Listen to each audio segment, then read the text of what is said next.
বিধানসভা, ছুটি বিধানসভা, জঙ্গিপুর বিধানসভায় আমরা শেরশাহবাদীরা মুসলিম হিসেবে পরিচিত, আমরা ওবিসি বি এ ক্যাটাগরির মধ্যে ছিলাম। রাজ্য কেন্দ্রের বিজেপি সরকার কি করে জানেন?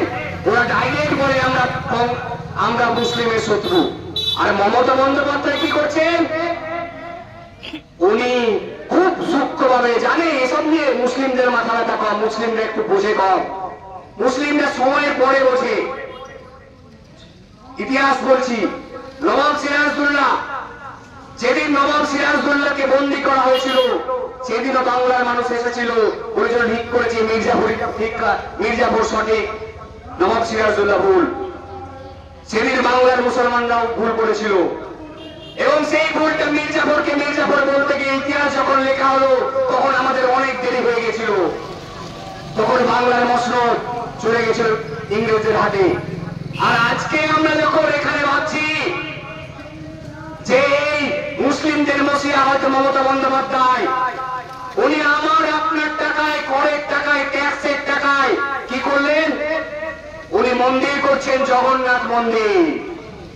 কোথায়? আচ্ছা, এখানে যারা আছেন সেই জগন্নাথ মন্দিরটা আগে দরকার ছিল না এই নূরপুরে এই হেরিটেজ ঘোষণা করা আগে দরকার ছিল? বলুন তো। আমরা যারা মা কালীর ভক্ত এখানে আছেন, যারা এখানে পুজো দেন, তাদের জন্য আমাদের এটা উপাসনা স্থল। আপনার উপাসনা স্থলে বৈধ দিল না তারা? আমাদের রাস্তাঘাট খারাপ চারিদিকে, এই রাস্তাঘাট পুরো ঠিক করা দরকার ছিল না জগন্নাথের মন্দির করা দরকার ছিল? আচ্ছা, খুব ভালোভাবে ভাববেন, গুজরাটে যুগ যুগান্তর বহু বছর ধরে সব থেকে বেশি এখন পর্যন্ত বিজেপির সরকার যদি কোথাও থাকে তার নাম গুজরাট, এবং যাকে আমরা সবসময় বলি যোগী রাজ্য, উত্তরপ্রদেশ, বিজেপির সরকার চলছে। আপনারা যারা মোবাইলটা চালাতে জানেন একটু মোবাইলটা ঘেটে দেখবেন তো, বিজেপি শাসিত রাজ্যে এখন পর্যন্ত সরকারের টাকায় একখানাও মন্দির হয়েছে কিনা?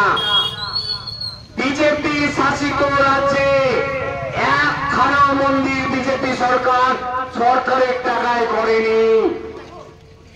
ওরা মুখে বলে রাম মন্দির হয়েছে, রাম মন্দির ট্রাস্টের টাকায় হয়েছে, সরকারের টাকায় করেনি। যেটা বিজেপি করেনি সেটা মমতা বন্দ্যোপাধ্যায় করে দেখিয়েছে। কোনটা বলেন তো? সরকারের টাকায় মন্দির, সরকারের টাকায় মন্দির বিজেপি করেনি, কোথাও করেনি। এখনো যদি বলে বিজেপি, অনেক সময় বলছে আমরা ক্ষমতা আসলেই করবো, ওই করবো, অ্যাঙ্কারেঙ্গে। ওরা সরকারের টাকায় আজ পর্যন্ত মন্দির করেনি। মমতা বন্দ্যোপাধ্যায় সরকারের টাকায় মন্দির করেছে। এখন আবার বলছে আমি শিব মন্দির করবো শিলিগুড়িতে। দুদিন আগে দুর্গাপুজোতে লাখ টাকা ঘোষণা করে দিল, দেখলাম। আর উনি উপর দিচ্ছে, উনি বলেছিলেন 10,000 মাদ্রাসা করবো। কিছুদিন আগে খুব দুঃখের সহ দেখলাম একটা মাদ্রাসা লিস্ট বেরিয়েছে সেখানে একজন মুসলিম শিক্ষক নেই। বাঁকুড়া ইউনিভার্সিটির অ্যাডমিশন লিস্ট দেখছিলাম, সেখানে ওবিসি লিস্টে একজন মুসলিম নেই। দুঃখ হয়। আর আমাদের ভোটে, মুসলিম ভোটে 2021 সালের ভোট ভেবে দেখুন, এই এলাকায় ভোট হয়েছিল কিসের নামে? এনআরসির নামে। যে মমতাকে যদি না ভোট দাও, মুসলমানদের বাংলাদেশে তাড়িয়ে দেবে বিজেপি, তাই তো? আমরা সবাই ভোট দিয়েছিলাম এলাকার লোক। তখন আমি হিন্দু মুসলমান সব ভেবেছিলাম ওই বাবা, হিন্দুরা ভেবেছিলাম এলাকায় শান্তি লাগবে, চল তৃণমূলকে ভোট দে। কেউ বিজেপিকে ভোট দিয়েছি, ভাবছি আমাদের হিন্দুদের বাঁচাবে। এই এনআরসির নামে মুসলমানদের ভোট কে দিল?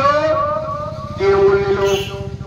আর এই মুসলমানদের এনআরসির নাম থেকে ভোট নেওয়া, এই মুসলমানদের ভোট নেওয়া এমএলএ বলছে আমি এই সাবজেক্টটা জানি না। তোমাকে কি ঝালমুড়ি খেতে আমরা কলকাতায় পাঠিয়েছি বিধানসভায়? আমি এমএলএ সাহেবকে বলতে চাই, আমরা কাউকে ঝালমুড়ি খেতে এখান থেকে বিধানসভায় পাঠাইনি, আমরা কাউকে বিরিয়ানি খেতে পাঠাইনি।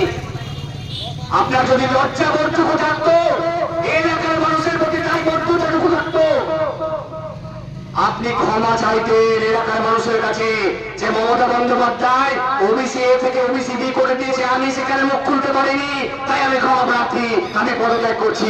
উনি পারেননি। আপনি আপনার ইমানকে বিক্রি করে দিয়েছেন, আপনি আপনার ধর্মকে বিক্রি করে করে রাজনীতি করছেন। আপনি মুসলমানদের ভাঙিয়ে ভোট নিয়েছেন, এনআরসির ভয় দেখিয়ে ভোট নিয়েছেন। আচ্ছা